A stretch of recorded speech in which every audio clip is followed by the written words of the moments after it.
I'm going to share with you a couple of images of a favorite portrait artist of mine, a contemporary portrait artist. His name is Stephen Bauman. And it's great to live in this day and age because you can learn so much just online for free.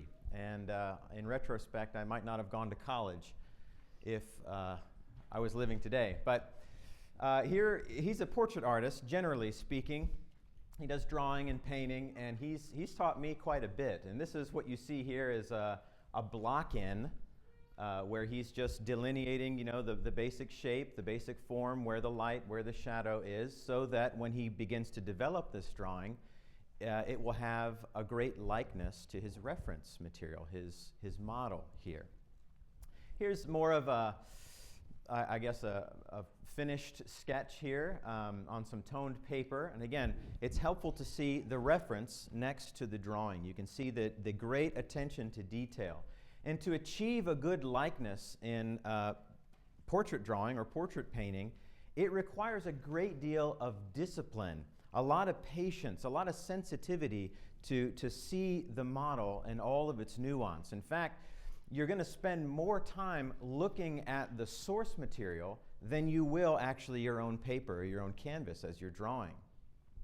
Here's one more here. And again, it's just helpful to see that source material next to the other one, next to the finished drawing. Every angle matters. Every nuance matters. What makes portrait drawing so very challenging is because the human face is such an unforgiving subject.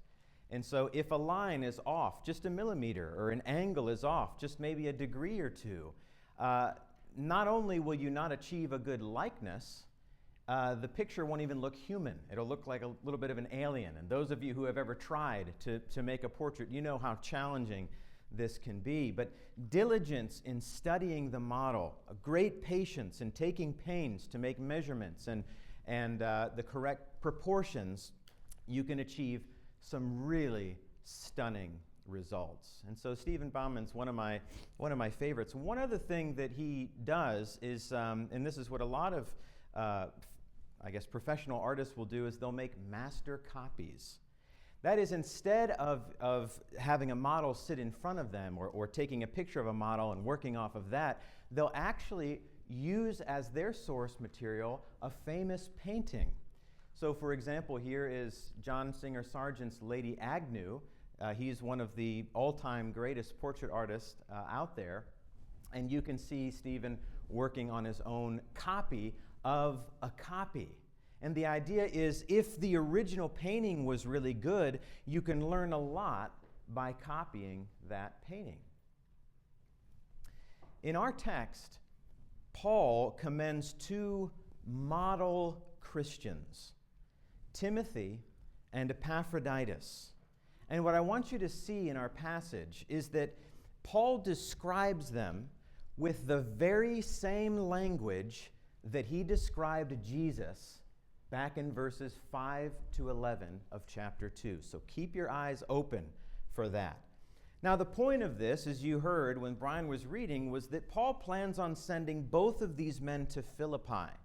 But he describes these men, he takes a little bit of extra care to describe them in such a way so as to hold them up as examples for us to follow. Just as the Lord Jesus humbled himself, poured himself out, became a servant, putting the interests of others ahead of his own, you've got Timothy and Epaphroditus doing the very same thing. And so they become models for the church. They're modeled after the true model. Do you see? They became model Christians because Jesus was their model. And they each have a unique likeness to Jesus that is worth imitating for us. And so the way we'll break up the sermon is we'll look at the two models and then we'll end with three applications. So Timothy comes first, Paul's son in the faith. And let's get the text in front of us one more time, verses 19 to 24. I hope in the Lord Jesus to send Timothy to you soon, so that I too may be cheered by news of you. For I have no one like him who will be genuinely concerned for your welfare. For they all seek their own interest, not those of Jesus Christ. But you know Timothy's proven worth, how as a son with a father he has served with me in the gospel. I hope, therefore, to send him just as soon as I see how it will go with me, and I trust in the Lord that shortly I myself will come also. So you remember at the start of our study in Philippians, Timothy is actually with Paul as he's writing the letter, and now Paul wants to send him to Philippi so that he can get news about the church. But before sending him, he wants to make sure that the church receives him honorably. So he spends a little extra time and he explains that Timothy is coming at Paul's own request. Now the implication is that he's coming with the authority of Paul there, and that he's worthy of their respect. They already knew Timothy. He says, you know his proven worth. So Paul is just kind of reminding them of some things they already know about Timothy. We want to point out two main things here. First of all, his sincerity. That should say sincerity. Sorry about that. His sincerity. His genuine concern in verses 20 and 21. I have no one like him who will be genuinely concerned for your welfare. My version says, I have no one like him. Brian's version was better. He has, the New King James, maybe the New American Standard has it more literally translated, I have no one so like-minded. That's the idea, because the word is equal-souled. I have no one so equal-souled as Timothy. That word conveys the idea that Timothy and Paul, they were kindred spirits because they both shared a genuine concern. They really cared from the bottom of their hearts for the Philippians' welfare. And to emphasize this, Paul contrasts Timothy with who? With all the others who are self-absorbed, who are only caring about their own interest. You say, wow, Paul, that's harsh. All the others, really? Well, he can't mean that literally because he goes on to talk about another guy who's a good guy. So he's using hyperbole here for all standing for many. Many. Now that's a sad but true commentary on many Christians, that they put themselves first instead of putting other people first. So most people either aren't as concerned for the church as they ought to be, or maybe their concern is forced or artificial. It's not genuine like Timothy's. But Paul isn't interested in taking pot shots at insincere disciples. His purpose here is to encourage us to be more like Timothy. Timothy was modeling the very Christ-like attitude of humility that we see in verses 3 and 4, right? He's humbling himself like Jesus. He's got that mind of Christ. Verses 3 and 4, do nothing from selfish ambition or conceit, but in humility count others more significant than yourselves. Let each of you look not only to his own interests, but also to the interests of others. Do you see Paul drawing the line from Timothy back to Jesus? He uses the same language to describe his young protege. And so, yes, there aren't many Christians who show this level of sincerity. But that makes the ones who do all the more dear to us. And I think you can probably think of some people here in this church who are like Timothy to you.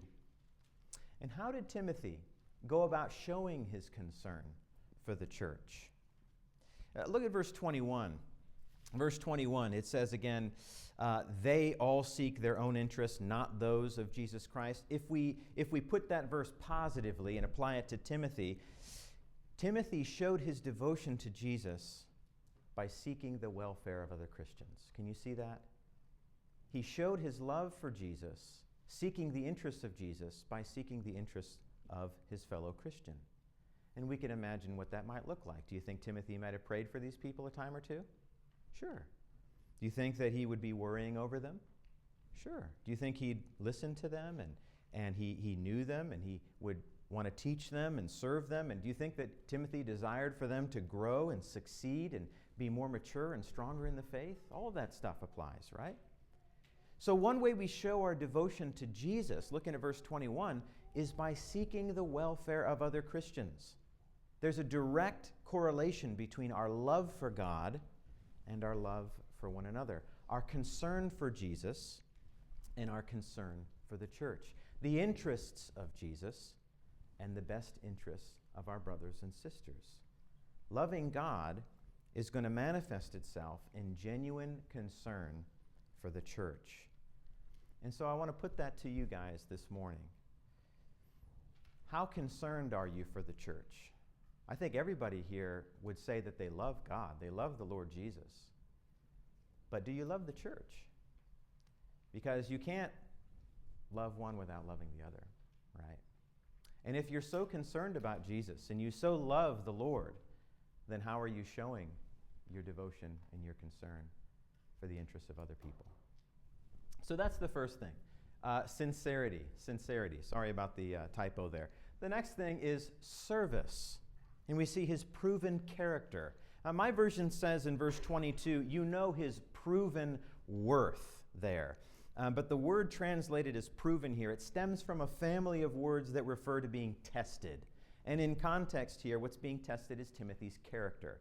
Hence, Brian's translation, or again, New American Standard would say proven character. That's more closer to the mark here. So Timothy is a man who's been tested. He's been approved, like a product before it goes on the market. It's evaluated for quality and its compliance to certain standards. Well, Timothy has been tested and approved. He's the real deal. He's a good servant of the church.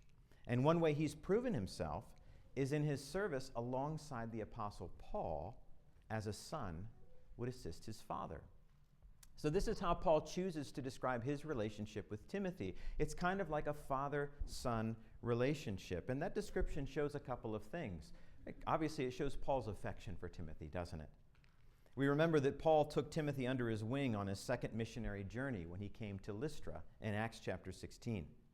And like a spiritual father to Timothy, Paul instructed him in the faith. And you could imagine Paul would have a certain amount of pride and affection and responsibility for Timothy's growth like a father would have toward a son. And Timothy would have respect and love and a sense of duty to Paul like a son would have for his father.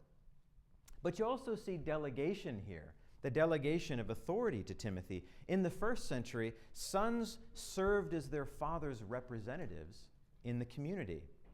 The authority of a son actually rested on the respect of that family, with the father being the head of that family in a patriarchal society. So after a son would reach an age of maturity, he could represent the interests of his family in the community. So by sending Timothy to Philippi, Timothy is coming bearing the authority of the apostle. So it shows a delegation of authority, but it also shows, in addition to that, shows what great trust Paul had in Timothy, right? To send this man and to trust him to be able to do the good work that needed to be done there. And then the last thing here is Paul shared a vocation with Timothy. Again, in the ancient world, sons would labor in the family business. If your dad was a farmer, that meant you would be a farmer. You would carry on the work of your father. And just as Paul, what was his job, spiritually speaking? Well, he's laboring how? In the gospel. That's his work. And so Timothy serves with Paul in the gospel. And again, when Timothy joins up with Paul in Acts chapter 16, he was learning the ropes. He was learning the work of his spiritual father, Paul. Paul would be teaching Timothy, this is how you study with people. This is how you pray with them. This is how you love people. And he's trying to imitate Jesus so that Timothy can imitate him and so be imitating Jesus. But what's interesting about the way that this is written here, in the first century context, you'd expect Paul to say, as a son with a father, he has served under me in the gospel. Because sons were always greater than their fathers. But instead he says, as a son with a father, he has served with me in the gospel. So even though they were father, son, they were co-servants in the gospel. Each one serving God as a slave would serve a master. And the word serve here, the verb serve, is just the verb form of the noun that was used of Jesus back in verse 7. Right? Go back in verse 7 again to the Christ poem, and you have that Jesus emptied himself by taking on the form of a slave or a servant, the very thing that Paul and Timothy are doing. So Timothy is imitating Jesus. He shows his genuine concern for others through humbly seeking their best interests, verses 3 and 4, and he shows his proven character by serving others in the gospel, just like Jesus in verse 7. Both of those things Jesus is doing for us. So by describing Timothy with the same language that he described Jesus, Paul is telling us, he's kind of whispering to us beneath the text, be like Timothy, be like Timothy, right?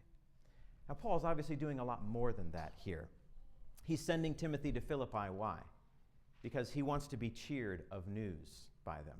Oh, Paul is he's so subtle, isn't he, sometimes? You see what he's doing there? In verse 19, I'm sending Timothy so I could be cheered by news of you. Well, that language, it simultaneously conveys optimism. I know you guys are going to be doing great, and a challenge. You guys better be doing great. You know, if there are any problems, I hope you could sort them out, because I want to be happy when Timothy comes back and gives his report. So Paul is also modeling Christian behavior in the way that he makes his plans. Do you see that here? He shows a faithful confidence in God while humbly submitting to God's will. He doesn't know how his trial is going to turn out, so he's hoping in the Lord. Verse 19, he's trusting in the Lord. Verse 24. So there's Timothy, Paul's son in the faith. And now we turn to Epaphroditus, Paul's fellow in the faith.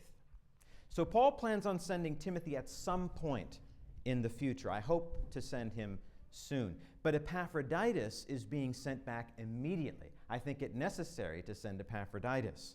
So the church had originally sent Epaphroditus to Paul with a bunch of gifts. Now, Paul will mention this in chapter 4.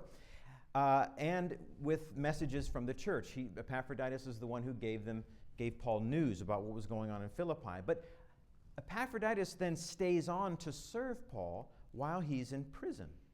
And at some point, Epaphroditus developed a life-threatening illness.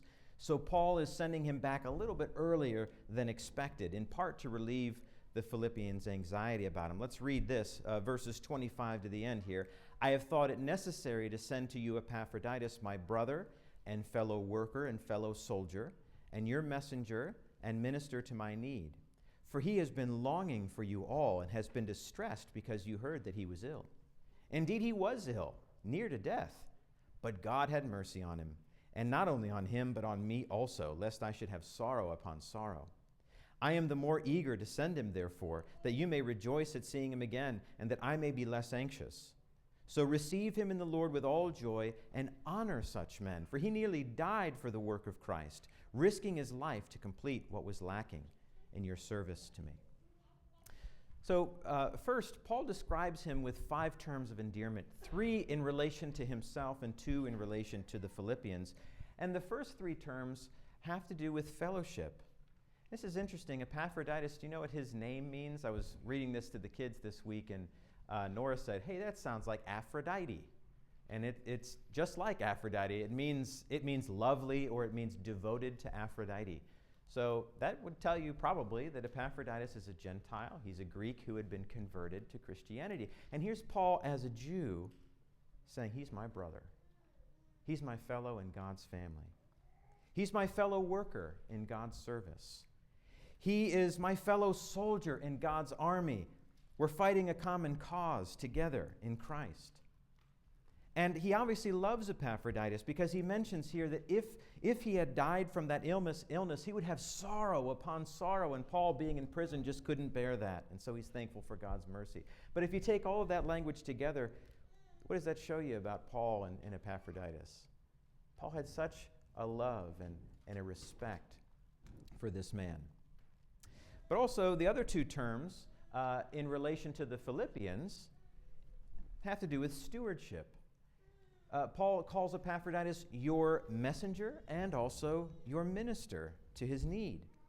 So the fact that Epaphroditus was the one person that the Philippian church chose to send to Paul in prison Well, what does that tell you about the man? It speaks to his reputation for trustworthiness, for diligence, for love.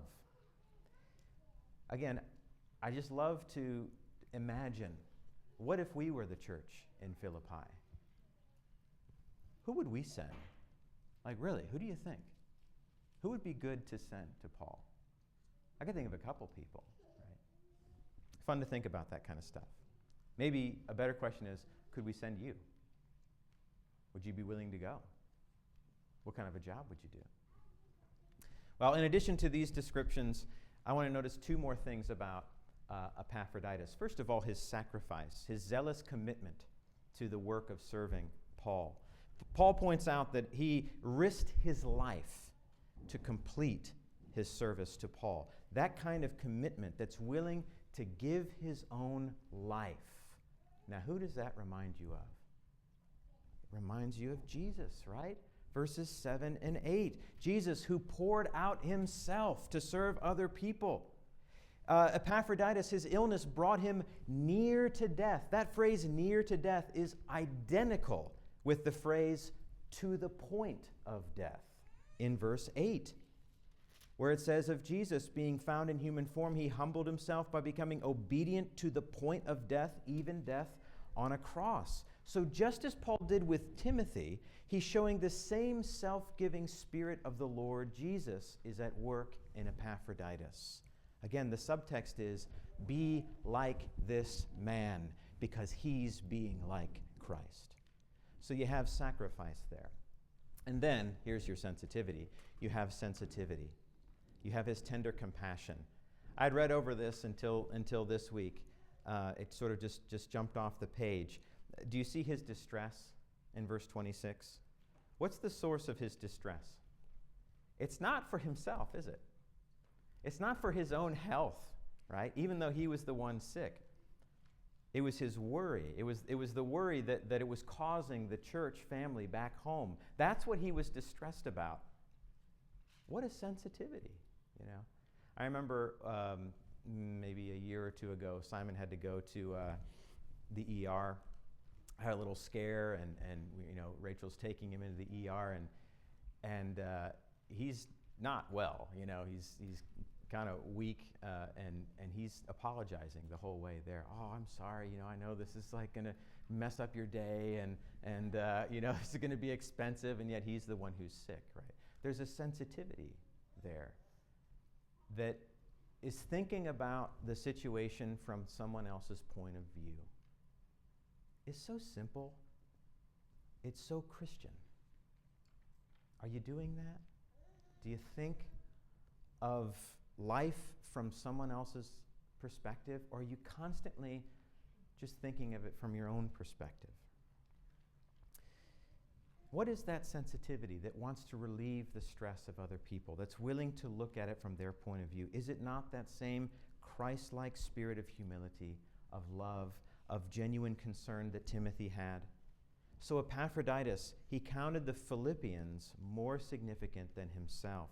He was looking out again for their interests ahead of his own. So Epaphroditus is being sent home to relieve their anxiety, but also to increase their joy. And no doubt they would have received him in the Lord with joy as they saw their brother back at full strength, back from the brink of death by the mercy of God, having completed his task for which he was sent. Two excellent Christian models. Well, this text has us looking around today, doesn't it? It has us looking around at our church. And I think we've got a lot of good models of Christian living in this church. People who show sincerity. People who show service and sacrifice and sensitivity. So how does this passage instruct us to respond to model Christians? Well, three things. First of all, esteem them highly. Do you see that in verse 29? That's a command. He ends with that command. You honor such men. The kind of men and the kind of women that Christians ought to esteem the highest are those who do like Epaphroditus, who do like Timothy. They give themselves, verse 30, for the work of Christ. They're working, they're active. And this is the kind of work that often goes so unnoticed because it's kingdom work. It's behind the scenes work. It's not out in front kind of work. And what we've got to do is train our eyes to see, to value, to recognize those who serve other people, those who show genuine concern, those who sacrifice their time and talents to help other people, the humble servants, the hard workers, and the gracious givers. Jesus said, "Whoever would be great among you must be your servant, and whoever would be first among you must be your slave. Even as the Son of Man came not to be served, but to serve, and to give his life as a ransom for many." That's how greatness in the kingdom is measured. Now, Paul valued these two people. He esteemed them highly, not just because of the help that they could give him, but because they were like Jesus. They were an inspiration. They were role models even to him. Do we appreciate such people? I wonder if we have some catching up to do in our prayers of thanksgiving to God for the good people at Dulles who are doing the good work of the Lord. Esteem them highly. Secondly, utilize their strengths. Paul, sometimes we think of him as this sort of lone wolf character, like he's just so strong on his own and he's able to just bear up and he's just this amazing singular person. He depended on other people. He needed other people. And far from being jealous or ever feeling threatened by the talents of other Christians, Paul celebrated them and he relied heavily upon such people. He utilized their help in his ministry. And he shows esteem for them by accepting their help. That shows humility on Paul's part. But he wants to utilize their strengths. He wants to use them in the service of the gospel. And are we humble enough to realize our need for the help of other mature Christians? I think there's a lot of wisdom and experience in this church that can help guide us through trials, that people we can go to for solid Christian counsel, people that we can invite to work with us in the gospel. Are you taking advantage of those blessings or not? Right? God wants you to take advantage of them. Paul's being a good example here by utilizing the strengths of such people. And then the third and most obvious point is we want to imitate their example. So Paul's clearly holding Timothy and Epaphroditus up as models to follow by deliberately describing them with the same language that he used to describe Jesus in verses 5 to 11. They exemplify the mind of Christ. They looked out for the interests of others. They counted others more significant than themselves. They were obedient to God, even in Epaphroditus' case, to the point of death. So they're a very clear reflection of Jesus, which is why they're worth looking to as models. Do you know that you're an example? Like you are an example, whether you want to be an example or not. So we're all examples, but not all of us are examples worth following. It's something to think about, right? Are you a Timothy? Are you like an Epaphroditus? And what we need at Dulles is what really every single church needs. We need more model Christians. Now, there are those, as Paul admits here, there are those who will be content to remain on the fringes, to come and receive, to show up and be served and go on their way. And maybe there's a point in your journey, in your walk with Jesus, where you just need that for a time. And that's understandable. Where your life is a wreck and you just need to be nourished. But at what point is it going to turn? At what point are you going to become more mature and start realizing that the best way to grow is to be more like Jesus, and the best way to be more like Jesus is to be putting the interests of other people ahead of my own? Right? Those who have ears to hear, This church needs you to step up and to lead by example. The future health of this congregation, the unity of this congregation, the growth of this congregation depends upon each one of us maturing spiritually in our faith. And so I ask the men, who among the men here are going to be elders, are going to be leaders in the future? Do you think you fall backwards into that? Do you think you reach a certain age and then suddenly you're considered? No, right? It's a lifetime of choices. I hope you're serious about that, because we need you to be like that. Whether you become an elder or not is immaterial, right? We need leaders. Same thing with the women. Who among the women will be wise? Who will model Christian living? Who will teach the young? Who will show the younger women what a Christian woman looks like? Timothy and Epaphroditus were model Christians because they made Christ their model. And so, as we end our time of study here, I want you just to leave with this question in your mind. Can other people look at me and learn about Jesus? Can other people look at my life and get an accurate representation of what Christianity is all about?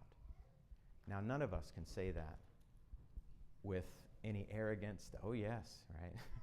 We all have work to do. And we thank God for the grace and the patience that He shows each one of us to help us grow. Right? But are you doing your part in cooperating with the Spirit and allowing these texts to convict you? If you need the prayers of the congregation, if we can help you in any way spiritually to grow closer to the Lord, or perhaps you need the forgiveness that's offered to you in Jesus Christ and you'd like to be baptized into Christ, then we can help you with that if you come forward as we stand up and sing together.